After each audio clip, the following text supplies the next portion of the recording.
이곳은 수심 7cm, 세상에서 가장 안전한 기적의 바다, 엄마의 뱃속. 모든 생명은 지켜져야 합니다. 그것이 차 밖에 있을지라도 사람이 타고 있다. 현대모비스.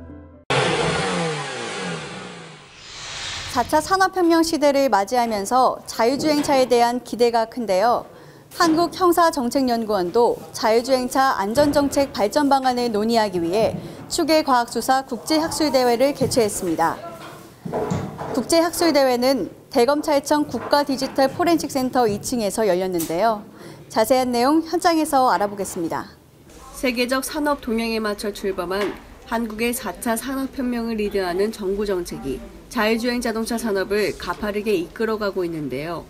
자동차와 도로의 혼연일체 기반 구축을 선점하면서 빨리 발전되고 있지만 사람이 배제된 기술의 위험성에 대해 염려하고 경고하는 목소리도 적지 않습니다.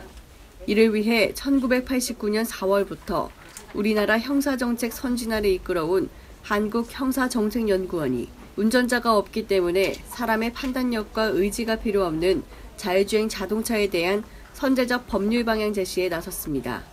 사고를 내면 그 책임을 누구에게 물어야 할 것인가 또한 중요한 과제인 만큼 최근 세계 동향과 성과를 다각적으로 검토하는 자리를 마련했는데요.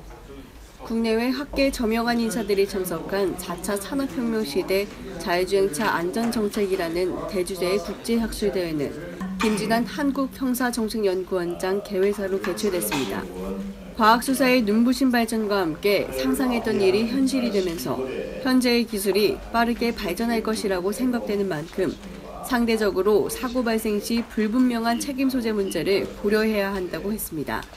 아울러 자율주행차 책임 소재에 관한 법률 문제에 관해서는 지속적 연구가 필요하며 향후 입법 과정에서도 깊은 검토가 필요하다고 생각한다면서 오늘 국제학술대회는 의미가 매우 깊다고 했습니다. 바쁘신 일정에도 이 자리를 빛내주신 분들께 감사의 인사로 시작된 축사에서 대검찰청 과학수사부 이정혜 부장은 자율주행차 상용화 시대 대비를 위해 과학수사 국제학술대회를 개최하게 된 것을 축하한다고 했습니다. 자율주행차는 바퀴 달린 스마트폰이라고 불릴 정도로 첨단 기술이 집약된 제4차 산업혁명 시대의 대표적 혁신 모델로 세계와 첨단 기업들이 자율주행차 개발 경쟁에 나섰고 우리 정부도 자율주행차를 미래 7대 신사업으로 선정하는 등 투자에 박차를 다하고 있다고 했습니다. 상용화는 단순한 교통체계 변화에 그치지 않고 경제와 사회, 법률 등 모든 분야에서 큰 반향을 가져올 것으로 예상되는데 이에 반해 법적, 사회적 문제에 대한 우리 연구는 아직 걸음마 단계라고 했는데요. 모든 인류가 과학기술과 인간 생활에 접근하는 두 가지 맥락에는 과학기술에 대한 낙관적 기대와 과학기술의 빠른 진보에 대한 두려움이 내재되어 있다고 했는데요. 두 가지의 상충이 앞으로 다가오는 4차 산업혁명 시대에 꼭 필요한 모든 인류 공통과제를 해결하는 실마리라고 말했습니다. 국제학술대회 참석자와 내빈 기념 촬영에 이어 한국인터넷진흥원이 후원하는 디지털 범인을 찾아라 경진대회 시상식이 있었는데요. 한국포렌식학회와 한국저작권보호원이 공동 주최하고 대검찰청과 한국인터넷진흥원이 후원하며 올해 5회를 맞는 경진대회입니다. 대상에는 진수현, 시니어 금상 이선우, 주니어 금상 진승택, 최영태와 이선호가 각각 시니어와 주니어 은상을 받았습니다. 김윤세와 이두희는 시니어 동상, 황인영과 오동빈, 김정민은 주니어 동상 부문을 석권했습니다. 선진국의 자율주행차 법 정책 발전 현황과 동향에 대한 발표를 주제로 시작된 제1세션, 노명성 한국포렌식학회장 사회로 진행됐습니다. 첫 발표를 맡은 독일 비르츠부르크 대학교 에릭 힐겐도르프 교수는 유럽, 특히 독일에서는 자율주행차에 대해 많은 준비를 하고 있다며 말문을 열었는데요. 독일 정부는 자율주행에 대해 조심스러운 입장을 보이는 상황이라 2016년과 2017년 독일에선 윤리위원회가 열렸고 도로교통에 관한 협약인 비엔나 협약에서도 자율주행차는 굉장히 중요한 문제라는 인식을 갖게 했다고 말했습니다. 그래서 자율주행과 같은 기술들을 반영시키는 개정을 시작했다고 했는데요. 자율주행차 정의가 중요한 이유에는 도로에서 주행할 때 사이버 범죄와 연관될 수 있기 때문이라는 점을 강조했고, 일본 호세이 대학교 타케요시 이마이 교수는 일본에는 자율주행차에 관한 법은 없지만 세계 속 흐름을 따라가기 위해 노력하고 있다면서 레벨 3단계를 앞둔 일본도 중요한 시점이 됐다는 것을 피력했는데요. 일본의 자율주행 시스템의 가이드라인 제시에는 자율주행 시 운전이 금지돼 있고 아주 제한된 경우에만 허용하는 선이라 차량 사고가 난 직후에 목숨을 잃을 확률이 없을 경우나 자율주행 사고가 형사처벌 대상인가는 아직 정립되지 않고 있다고 했습니다. 세 번째 발표는 미국 연방수사국본부 사이버정보과 제임스 그보드다스 특별수사관이 현재의 해킹은 단순한 도난 수준이지만 자율주행차에서는 원격 사고와 테러 위협에 대비해야 한다는 점을 중시했습니다. FBI 사이버 정보과에서 새로운 정보기술과 암호화, 모바일웨어 등 컴퓨터 관련 기술들을 다루고 있고 일부 업무가 자율주행차에 관한 일이라면서 자율주행이 디도스와 같은 해킹이 될 수 있기 때문에 이 분야는 굉장히 중요하다고 했습니다. 원격 조정이 가능하다는 문제에 대해 이미 FBI와 교통부, 교통 및 안전부와 실험을 진행했고 미국 엔지니어 협회에서는 0에서부터 레벨 5까지 기술을 분리해놨다고 밝혔는데요. 미국 SAE 기준의 테러리스트에 의해 합동 공격 발동과 긴급 상황에 응답이 지연되는 차량의 경우를 비롯해 정치적 목적을 둔 해킹과 특정 기업이나 사회의 경쟁을 위한 랜섬웨어 사건이 여러 건 있다면서 테러리스트나 심리전에 사용할 수도 있다고 했습니다. 2014년부터 2016년 사이 미래를 대비해온 관계기관의 연구와 결과를 소개하면서 발표가 마무리되었는데요. 국제학술대회를 개최한 한국형사정책연구원 김진환 원장께 주최 의도와 목표를 알아봤습니다. 4차 산업혁명의 시대가 도래했습니다. 그중에서 이 자율주행 자동차의 문제는 매우 중요한 문제로 부각되고 있고 실질적으로 여러 문제들 중에 특히 실용적으로 우리 앞에 지금 빠르게 다가오는 문제이기 때문에 그에 관해서 우리가 좀 이론적인 또는 실제적인 문제에 관해서 문제들을 분석하고 이에 대한 대책을 강구하기 위해서 외국의 주요 전문가들을 불러서 국제회의를 개최하게 되었습니다. 이에 관해서는 저희 한국형사정책연구원에서 3개년의 프로젝트를 만들어서 지금 연구하고 있습니다.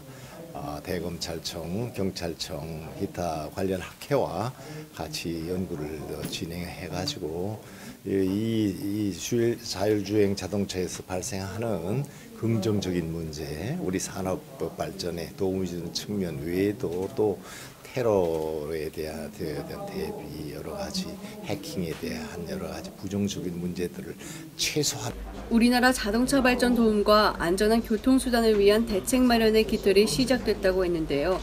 토론 현장을 좀 더 자세히 살펴봤습니다. 사법정책연구원 홍진표 부장판사는 자율주행을 하면서 인공지능이 잘 작동을 하는가가 중요하고 레벨 3과 4는 정확하게 구분돼야 할 것 같다고 했습니다. 레벨 3단계에서는 기존의 법체계를 바꿀 필요가 없겠지만 레벨 4와 5단계는 다르다는 데 초점을 맞췄는데요. 운전 개념이 완전히 바뀌기 때문에 새로운 해석이 필요할 것 같아 보안 기술이 작동하는 영역에 대해 짧게 정의를 해보았고 자율주행 자동차는 윤리 문제를 안고 있다는 부분을 시사했습니다. 소프트웨어를 입력할 때 어떻게 되고 최근 개정된 도로교통법 7조, 8조의 하이터에 대해 어떻게 해석할 건지를 에릭 힐겐도르프 교수에게 질문했습니다. 에릭 힐겐도르프 교수는 사고를 겪게 되면 과실이냐 고의냐만을 묻는 것이 아니라 피해자가 자동차 소유자에게 모든 것을 배상받게 된 것이 도로교통법 7조이기 때문에 굉장히 중요하다고 했습니다. 경찰대학교 김기범 교수는 발제 전에는 법률의 민영사상 정도의 시각에서 자동차가 해킹이 되느냐 안 되느냐만 고민했는데 실제 해킹 시연을 보니 보험 사기는 물론 해킹의 위험성 등 너무나 많고 다양한 영역들이 이 문제와 연관이 있다는 것을 알게 됐다고 했는데요. 자율주행차를 들어보니 정말 사람을 죽일 수도 있다는 것을 보며 사이버 클레임에 대해 다시 생각하게 된 계기가 됐다고 했습니다. 트롤리 문제와 윤리적인 문제에 더해 현실적인 문제로 내려오면 보험료 문제와 연관이 있을 것으로 보여 독일 교수와 일본 교수에게 공동 질문 답변을 부탁했습니다. 이어서 다른 부분과 달리 제조사마다 OS와 포맷이 다른 것도 취약점인 만큼 국가 기관만이 하기엔 무리가 있다고 생각한다면서 FBI는 어떻게 처리를 하는지와 산업 비밀과 직결되는 자동차 OS 미 오픈 부분은 어떻게 대응하는지를 물었는데요. 한국형사정책연구원 김한균 실장은 시대적 배경이 된 4차 산업혁명 용어 자체가 빈 용어이기 때문에 더 유행하는 측면도 있다고 생각한다면서 이것을 주제로 한 행사가 범람하고 있다고 했는데요. 이런 회의적인 시각에도 불구하고 국가적 사회적 의제라는 것에 진지하게 법적으로 정책으로 접근할 필요가 있다고 생각해서 이번 학술대회를 열게 됐다고 했습니다. 정보통신기술과 자율주행차의 경쟁이 본격적으로 시작되면서 자율주행연합체가 업종, 국가를 초월해 발전하고 있지만 아쉽게도 한국은 아직 특허도 적고 융합 시도가 많지 않다고 했습니다. 실험도 아직 초기 단계지만 자율주행차 보안 문제에 대한 법 보완은 시급하고 가장 가까운 단계에 현실화될 수 있는 자율주행차나 커넥티드카에 대한 개념 또한 물류운송과 도시교통 시스템에 대한 것으로 보는 것이 중요하다고 했는데요. 독일 에릭 힐겐도르프 교수에게 이 시스템을 관할하는 것이 정부일 텐데 어떻게 생각하는지를 요청했습니다. 날카로운 질문과 지적이 오가면서 토론이 끝나고 질의응답 시간으로 이어졌습니다. 현재로서는 완벽하지 못한 자율주행차의 기술 전망과 안전한 주행은 편리성보다 우선시돼야 하는 주요 사안입니다. 안전한 운행을 위해 130년 만에 새로운 신화를 꽃피울 자동차 산업 분야에서 사람과 사회 보호는 필수이기 때문인데요. 안전과 다양한 위험 요인을 차단시킬 수 있는 해킹 취약점을 완벽하게 보강하는 데 더 힘쓰는 기술이 돼야 합니다. 아울러 제2세션은 자율주행 필수 기술 이상으로 중요한 과제인 방호벽 기술이 논의돼야 할 것입니다. 현장에서 교통뉴스 공희연입니다.